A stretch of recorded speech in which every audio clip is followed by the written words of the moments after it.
वेरूळ लेणी ही महाराष्ट्रातील छत्रपती संभाजीनगर शहरापासून अवघ्या 30 किलोमीटर अंतरावर वेरूळ गावातील जगप्रसिद्ध लेणी आहे। या ठिकाणी 100हून अधिक लेण्या आहेत, त्यापैकी 34 आपल्यासाठी खुले आहेत। भारतीय नागरिकांसाठी 40 रुपये शुल्क आहेत, इतर देशातील पर्यटकांसाठी 600 रुपये शुल्क आहेत। 15 वर्षाखालील लहान मुलांना मोफत प्रवेश आहे। कॅमेरा सोबत घेऊन जायचा असेल तर कॅमेऱ्याचे 25 रुपये शुल्क आहे। तसेच लेणी मंगळवारी बंद असते, तुम्ही मंगळवार सोडून उर्वरित आठवड्यातील दिवसात भेट देऊ शकता। भेट देण्यासाठी नोव्हेंबर ते मार्च हा सर्वोत्तम काळ आहे। वेरूळ लेणीमध्ये आपल्याला हिंदू, बुद्ध व जैन समूहाचा एकत्रित त्रिवेणी संगम बघण्यास मिळतो।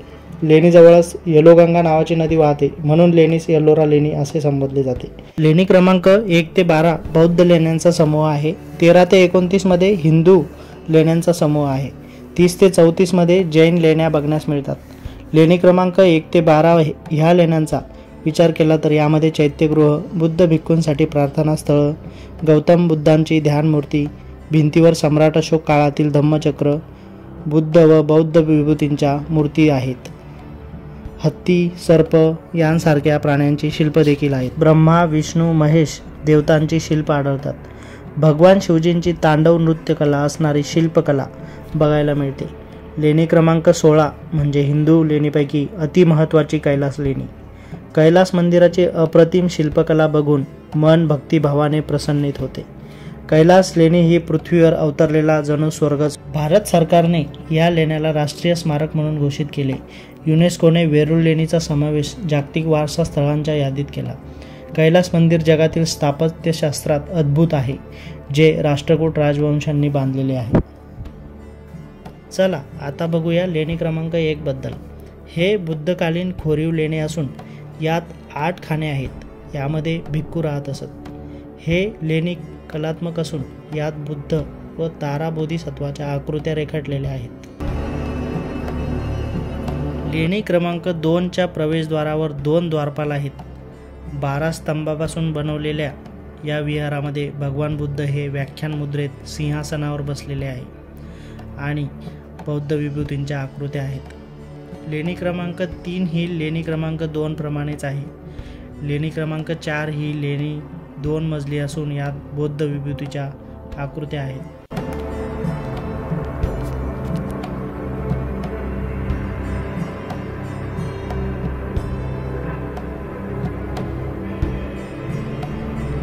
लेणी क्रमांक 5 ही इतर लेण्यांपेक्षा वेगळीच आहे। यामध्ये बौद्ध भिक्खू शिक्षण कक्ष व भोजन कक्ष म्हणून उपयोग करीत होते। तसेच भगवान बुद्धांची धम्मचक्र मुद्रेतील एक मूर्ती आहे।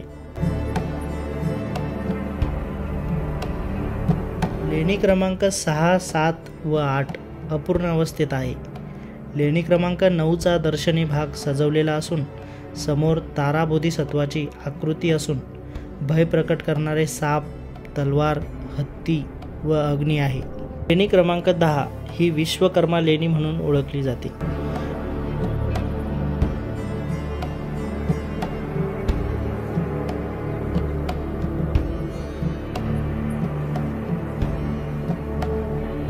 चैत्य विहारात भगवान बौद्ध 4 ध्यान मुद्रापैकी व्याख्यान मुद्रेत विराजमान आहेत। त्यांच्या उजवीकडे व डावीकडे पद्मपाणी व वज्रपाणी यांची शिल्प आहेत।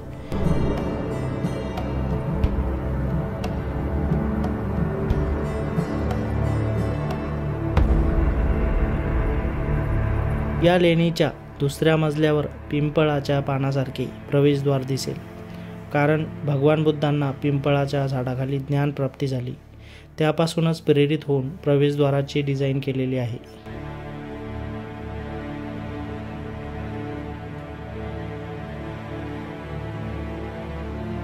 लेणी क्रमांक 11 आणि 12 हे 3 मजल्यांचे आहे। यामध्ये ध्यानस्थ मुद्रेतील भगवान बुद्ध यांची मूर्ती आहे। आता आपण बघूया लेणी क्रमांक 13 ते 29 या हिंदू धर्माला समर्पित असणाऱ्या लेण्यापैकी मुख्य लेणी क्रमांक 16 मध्ये संपूर्ण पर्वत बाहेरून मूर्तीसारखा कोरलेला आहे। द्रविडी शैलीचे मंदिर म्हणून आकारलेले आहे। हे मंदिर 276 फूट लांब व 154 फूट रुंद आहे। या मंदिराचे मुख्य वैशिष्ट्य म्हणजे हे मंदिर वरपासून खालीपर्यंत तयार केले गेले आहे। या खडकातून सुमारे 40,000 टन दगड बाहेर काढला गेला। व 90 फूट उंच मंदिर कोरण्यात आले. मंदिर बाहेरील बाजूने मूर्तींनी भरलेले आहे. हे काम भारतीय स्थापत्य शास्त्र कौशल्यांचा एक अद्भुत नमुना आहे. कैलास पर्वताने प्रेरित व भगवान शिवजींना समर्पित मंदिरात प्रवेश करताच आपल्याला 2 सुंदर हत्ती आपल्या सोंडेत कलश पकडून संपत्ती आणि समृद्धीची देवी लक्ष्मीजी यांचा जल अभिषेक करताना दिसतात. मंदिर परिसरात आल्यानंतर मंदिराच्या डाव्या व उजव्या बाजूला भव्य हत्ती, विजयस्तंभ आणि शक्तिस्तंभ दिसतात.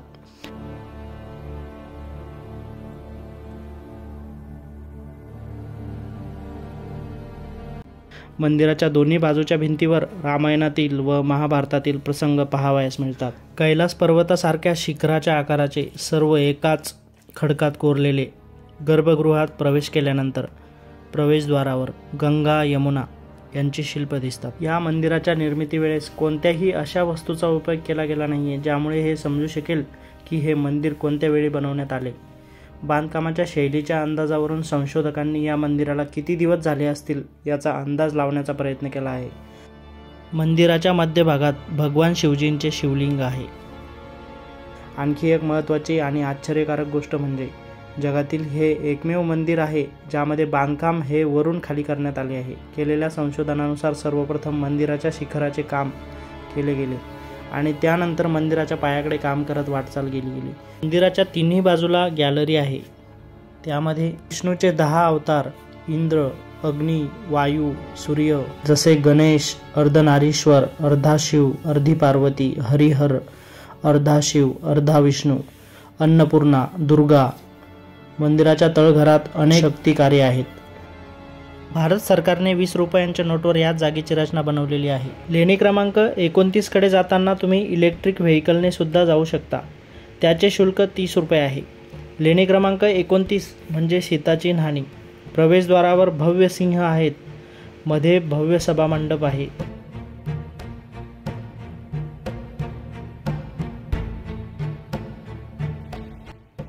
भगवान शिवजी अंधकासुराचा वध करताना दिसतात.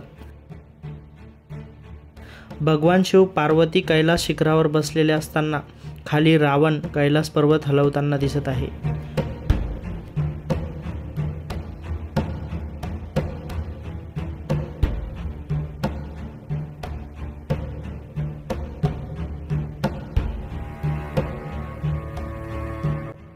गर्भगृहाकडे येत असताना जय आणि विजय 2 द्वारपाल आहेत. गर्भगृहात शिवलिंग आहे.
हे शिल्प शिवजींचा व पार्वती मातेचा विवाहाचा प्रसंग दर्शवितो.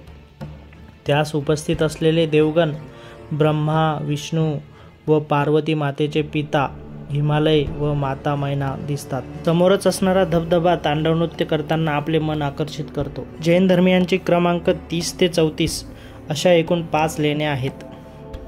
त्यात इंद्रसभा, छोटा कैलास आणि जगन्नाथ सभा पाहावयास मिळतात. तत्कालीन बौद्ध हिंदू लेणी शिल्पकलेचा या जैन लेण्यांवर प्रभाव जाणवतो. ही लेणी एक मजली असून ती आतून एकमेकांना जोडली आहेत. विशाल आकाराचा हत्ती आणि कलापूर्ण स्तंभासह सूक्ष्म कलाकुसर, आकर्षक तोरणे अशी शिल्पकला येथे पाहायला मिळते. 23वे जैन तीर्थकर पार्श्वनाथ यांची विशाल मूर्ती हे येथील वैशिष्ट्य आहे. याशिवाय इंद्र, गोमटेश्वर, बाहुबली भगवान यांची शिल्पेही येथे पाहावयास मिळतात.